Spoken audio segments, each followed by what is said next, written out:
আসসালামু আলাইকুম, সবাইকে আন্তরিক শুভেচ্ছা অভিনন্দন জানিয়ে ক্লাস শুরু করছি। আমি মূলত 2024 সালে এইচএসসি যারা তোমরা পরীক্ষার্থী এবারে তাদের উদ্দেশ্যে আমার এই মূলত ক্লাস। অর্থাৎ আমি শুরুতেই আলোচনা করতে যাচ্ছি যে তুমি প্রথম পত্রে কোন কোন অধ্যায়গুলো থেকে বেশি নাম্বার পেতে পারো এবং কোন অধ্যায়গুলো থেকে তোমার অ্যান্সার করা উচিত হবে, এবং দ্বিতীয় পত্রের ক্ষেত্রে সেম।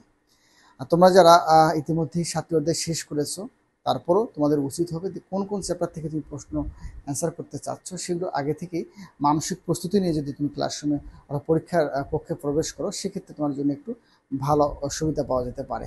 আর যারা এখনও সিদ্ধান্ত পৌঁছাতে পারো নাই কোনটির উপর অ্যান্সার করতে চাচ্ছ বাকি, তাদেরকে আমি একটু হেল্প করতে চাচ্ছি। প্রথম পত্রের অর্থাৎ এখানে 7টি অধ্যায়, তোমরা জানো যে মোট 8টি সৃজনশীল হবে। এই 8টি সৃজনশীল থেকে তোমাকে অ্যান্সার করতে হবে 5টি, অর্থাৎ এখন 5টির উপর, অর্থাৎ প্রত্যেকটি চ্যাপ্টার থেকে তোমার কিন্তু অবশ্যই একটি করে সৃজনশীল হবে প্রতিটা চ্যাপ্টার থেকে। তবে একটি অধ্যায় থেকে দুটি অবশ্যই হবে, কারণ যেহেতু মোট 8টি সিকিউ আসতেছে। তবে বিশেষ বিশেষ করে সম্ভাবনা আছে তোমাদেরকে ভেক্টর চ্যাপ্টার অথবা নিউটনিয়ান, এই চ্যাপ্টার দুটো বেশ বড়। এখান থেকে যে কোনো একটি চ্যাপ্টার থেকে 2টি প্রশ্ন হবে, আর প্রতিটি অধ্যায় থেকে অবশ্যই একটি করে প্রশ্ন আসবে। তবে আমি আমাদের ব্যক্তিগত পরামর্শ থাকবে তোমাদেরকে যে পদার্থের গাঠনিক ধর্ম যেহেতু এই অধ্যায়টা কিন্তু আংশিক আছে, সম্পূর্ণ অধ্যায় নাই। অর্থাৎ এখানে শুরু থেকে অর্থাৎ কঠিন পদার্থ, অর্থাৎ এখানে তরল এবং যে গ্যাসীয় অংশটুকু আছে সেই অংশটুকু নাই। সুতরাং তোমরা এটা অবশ্যই সবার জন্য পদার্থের গাঠনিক ধর্ম উত্তর দেওয়া অবশ্যই উচিত হবে, এবং এখানে খুব অল্প পরিশ্রমে তোমরা এখানে অবশ্যই একটা 10 নম্বর একদম নিশ্চিত তুমি করতে পারো। আর ধারাবাহিক যখন ক্লাস নিব তখন আমি এই টপিকগুলো নিয়ে আলোচনা করব। তারপরে অবশ্যই আদর্শ গ্যাস খুবই চমৎকার একটা অধ্যায়, এবং ফুল নাম্বার পর অবশ্যই সম্ভাবনা থাকে, এবং এখানে প্রশ্নগুলো খুব সহজ হয়। এরপর আসো পর্যাবৃত্ত গতি। হ্যাঁ, পর্যাবৃত্ত গতি যদি দেখতে চাও তার সাথে অবশ্যই তোমার মহাকর্ষক নিতে হবে, কারণ মহাকর্ষের সাথে পর্যাবৃত্ত গতির যথেষ্ট একটা সম্পর্ক আছে। কারণ বিশেষ করে যখন তোমরা সরল দোলকের অঙ্কগুলো করো, এবং এই সরল দোলকের অঙ্কগুলোর সাথে কিন্তু মহাকর্ষের একটা সম্পর্ক আছে। শুধু তাই না, পর্যাবৃত্ত গতির সাথে অর্থাৎ গতির সাথে পদার্থের গাঠনিক ধর্মের একটা অঙ্ক কিন্তু বোর্ড পরীক্ষায় এসেছিল। ওখানে একটা প্রশ্ন আসছিল, হয়তো তোমরা অনেকে যারা বোর্ড প্রশ্ন সলভ করেছে তারা জানো যে দুটি তার দেওয়া ছিল, বলা ছিল কোন তারটির অর্থাৎ মানে বল বৃদ্ধি করার পর যে দৈর্ঘ্য বৃদ্ধি পায়, এতে করে কোন তারটির সরল দোলকের দোলনকালটা বৃদ্ধি পাবে। সেক্ষেত্রে আমরা এল বের করার পর টির সাহায্য নিয়ে আমরা সেই উত্তরটা দিই। তার মানে আমার পরামর্শ থাকবে মহাকর্ষ, পদার্থের গাঠনিক ধর্ম, পর্যাবৃত্ত, আদর্শ গ্যাস, এই 4টি থেকে যারা এখনো অর্থাৎ খুব বেশি সময় নাই, যদি কোনো স্টুডেন্ট এখনো ইচ্ছে করে এই যে কয়দিন হাতে আছে এই কয়দিন নতুন করে এই করে অধ্যায় পড়েও সে পরীক্ষায় সে ভালো করতে পারবে। ভর্তি পরীক্ষা হিসাব পড়ে, কিন্তু এই বোর্ড পরীক্ষা এখনো সম্ভব। কাজে এই 4টি তোমরা খুব দ্রুত পড়তে পারো। অর্থাৎ এই 4টি থেকে অবশ্যই তুমি অর্থাৎ মহাকর্ষ, পদার্থের গাঠনিক ধর্ম, পর্যাবৃত্ত গতি এবং আদর্শ গ্যাস, এই 4টা থেকে তুমি 4টা সৃজনশীল একদম কনফার্ম করতে পারো। এরপর তুমি কি করবে দেখো, যে ভেক্টর, নিউটনিয়ান, বলবিদ্যা এবং কাজ শক্তি, এটা অনেকের ক্ষেত্রে একটু সমস্যা হয়, বিশেষ করে যারা মানে ভেক্টরে বা নিউটনিয়ান, বলবিদ্যা এই চ্যাপ্টারগুলো আলোচনা অনেক বিষয়বস্তু আছে, যারা পূর্ব থেকে পড়া আছে তারা অবশ্যই ভালো করবে। কিন্তু এখন এই অল্প সময়ের মধ্যে ওই চ্যাপ্টারগুলো একেবারে নতুন করে পড়ে অ্যান্সার দেওয়া খুব একটু কঠিন হয়ে যায় মনে করি। তবে এই 4টি এখনো সম্ভব। তাই তোমরা যারা প্রিপারেশান একদম ভালো না, মানে হয়তো কিছুদিন আগে টেস্টের পরে হয়তো পড়াশোনা শুরু করেছো, আমি তাদের কাছে পরামর্শ থাকবে মহাকর্ষ, পদার্থের গাঠনিক ধর্ম, পর্যাবৃত্ত এবং আদর্শ গ্যাস মাস্ট। আর পদার্থের গাঠনিক ধর্ম কিন্তু একেবারে অর্ধেক আছে, যদি কোনো স্টুডেন্ট ইচ্ছে করে সে 1-2 ঘন্টায় অধ্যায়টা শেষ করে সে একটা অ্যান্সার করতে পারবে। এবং আমরা ক্লাসে এরপর যখন ক্লাস নেবে তখন তোমরা এটা বিস্তারিত জানতে পারবে।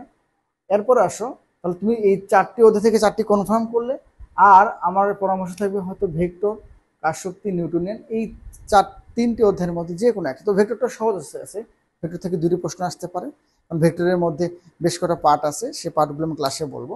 তোমরা এই 3টি অধ্যায়ের মধ্যে তোমরা যে কোনো একটি নিতে পারো, বিশেষ করে ভেক্টর বা নিউটনিয়ান, এখানে যে কোনো একটি থেকে তোমার 2টি সৃজনশীল আসবে। তবে এখানে আরেকটা সম্পর্ক আছে, যে কাজ শক্তির সাথে পর্যাবৃত্ত গতি, যে সরল দোলকের শক্তির নিত্যতার কিছু বিষয় আছে। অর্থাৎ এই যে সরল দোলকের কিছু ম্যাথ আছে, তোমরা জানো যে যখন অর্থাৎ দুলতে থাকে এই যে শক্তির নিত্যতার সূত্র, অর্থাৎ কাজ শক্তি অধ্যায়টা তুমি যদি নাও পড়তে চাও, কিন্তু যখন পর্যাবৃত্ত গতি অধ্যায়টা পড়বে অবশ্যই তুমি কি করবে, ওই যে শক্তির নিত্যতা সরলদোলকটা অ্যাটলিস্ট ওই টপিকটি শুধু পড়ে নেবা। তাহলে তোমার ক্ষেত্রে শেষ পরামর্শ আমার কি হলো, যে পদার্থের গাঠনিক ধর্ম, মহাকর্ষ অভিকর্ষ, পর্যাবৃত্ত গতি, আদর্শ গতি, 4টি পড়ো এবং এগুলোর মধ্যে যে কোনো একটি তুমি পড়তে পারো। আশা করি তুমি 5টি অ্যান্সার ফুল করতে পারবে। আর যারা 7টি অধ্যায় খুব সুন্দর করে পড়েছো তাদের ক্ষেত্রে তো কোনো কথাই নেই, তুমি সবগুলো ভালো করে দেখবে। আর এবার আসো আমি দ্বিতীয় পত্র নিয়ে যে কথাটা বলতে যাচ্ছি। দ্বিতীয় পত্র যাদের একদম 7টি অধ্যায় খুব ভালোভাবে পড়া আছে তাদের তো কোনো কথাই নেই, তোমরা আরেকবার সুন্দর করে লাস্ট মুহূর্তে পড়াশোনাগুলো গুছিয়ে নাও বা রিভিশন দাও। তবে যারা পরবর্তীতে পড়াশুনো করেছো বা যাদের ফিজিক্সের প্রতি একটা ভয় কাজ করে, তারা যে কাজটা করতে পারো, সবচেয়ে সহজ অর্থাৎ অল্প পরিশ্রম সবচেয়ে একটা কনফার্ম একটা সৃজনশীল তুমি পেতে পারো, আধুনিক পদার্থবিজ্ঞানের সূচনা। এইটা একেবারেই খুব অল্প কিছু টপিকস আছে, অর্থাৎ শুরু থেকে অর্থাৎ এখানে তোমাদের হচ্ছে কাল দীর্ঘায়ন, ভর বৃদ্ধি এবং তোমাদের যেটা আছে অর্থাৎ দৈর্ঘ্য সংকোচন, এই টপিকস, আর এদিকে যে পদার্থ অর্থাৎ ফটোতড়িৎ ক্রিয়া, এই টপিকস পড়ে তুমি একটা নিশ্চিত একটা সৃজনশীল কমন পাচ্ছ। তাহলে তুমি এটা একটা করতে পারো। আর একটা জায়গায় সহজ আছে তাপগতিবিদ্যা। তাপগতিবিদ্যা থেকে একটি তো প্রশ্ন অবশ্যই হবে, তো সম্ভাবনা আছে 2টি। তাপগতিবিদ্যা অর্থাৎ এই 3টি অধ্যায় থেকে 4টি সৃজনশীল হবে তোমাদের, 4টি সৃজনশীল হবে। তাই যারা মনে করতেছো যে তোমরা এই 3টি খুব ভালো করে পড়া আছে, তার মানে সে 4টি সৃজনশীল কনফার্ম। তবে যাদের পড়া নেই, অর্থাৎ যারা টেস্টের পর বা এখনো চিন্তা ভাবনা করতেছো, নতুন করে শুরু করতেছো, তারা তাপগতিবিদ্যার খুব সুন্দর একটা অধ্যায়, খুব অল্প সময় শেষ করতে পারবা। তাই তাপগতিবিদ্যা একটি তো হবে, 2টি আসার সম্ভাবনা খুব বেশি আছে। তাপগতিবিদ্যা তাদের জন্য অবশ্যই আমার পরামর্শ থাকবে। চলতরিটাও খারাপ না, চলতরিৎ তোমাদের 9ম 10ম শ্রেণীর অনেকেই চলতরিতে একটা বেসিক যাদের ভালো আছে তারা এখানে ভালো করতে পারো। তো এখানে নতুন টপিকস 2টা বেশ কয়েকটা আছে, বিশেষ করে কৃষক বা কেভিএল লটা আছে, এরপরে এখানে শান্তির কিছু বিষয় আছে নতুন, এইটুকু তুমি যদি কমপ্লিট করতে পারো সেক্ষেত্রে তুমি চলতরিটা নিতে পারো। আধুনিক অবশ্যই অবশ্যই, এটা কোনো ছাড়ার বুদ্ধি নেই। এরপরে আর একটা সহজ অধ্যায় আছে, পরমাণু মডেল এবং ভৌত আলোক বিজ্ঞান। কারণ ভৌত আলোক বিজ্ঞানের খুব অল্প, অর্থাৎ এখানে ব্যতিচার, অপবর্তন আর গ্রেটিং এর কিছু ম্যাথ করলেই অর্থাৎ একটা ফুল সৃজনশীল কমন পাবে তোমরা। আর যাদের মনে করো যে ম্যাথ একটু খারাপ লাগে বা ভালো লাগে না, যাদের থিওরি পড়ার ইচ্ছা আছে, তারা সেমিকন্ডাক্টর নিতে পারো। তাহলে আমার শেষ পরামর্শ হচ্ছে অবশ্যই আধুনিক পদার্থবিজ্ঞান পড়তে হবে, এক। তারপরে তাপগতিবিদ্যা অবশ্যই। এরপরে আসো তোমরা ভৌত আলোক বিজ্ঞান নিতে পারো এবং চলতরিৎ। এটা আশা করি তোমরা এভাবে যদি একটা প্রিপারেশান নাও, মোটামুটি তোমরা ফুল এখানে সৃজনশীলগুলো দেখতে পাবে। আর শেষ মুহূর্তে তোমরা বিশেষ করে এমসিকিউর জন্য যেটা করবে, বিগত সালে যে বোর্ড পরীক্ষায় এমসিকিউগুলো আসছিল সেগুলো বেশি বেশি করে প্র্যাকটিস করো। আর ভালো ভালো কলেজগুলোর এমসিকিউগুলো তোমরা দেখতে পারো। আশা করি তোমরা তোমাদের এই প্রিপারেশনগুলো এভাবে নিতে থাকো এবং পরীক্ষা তোমরা ভালো করবে।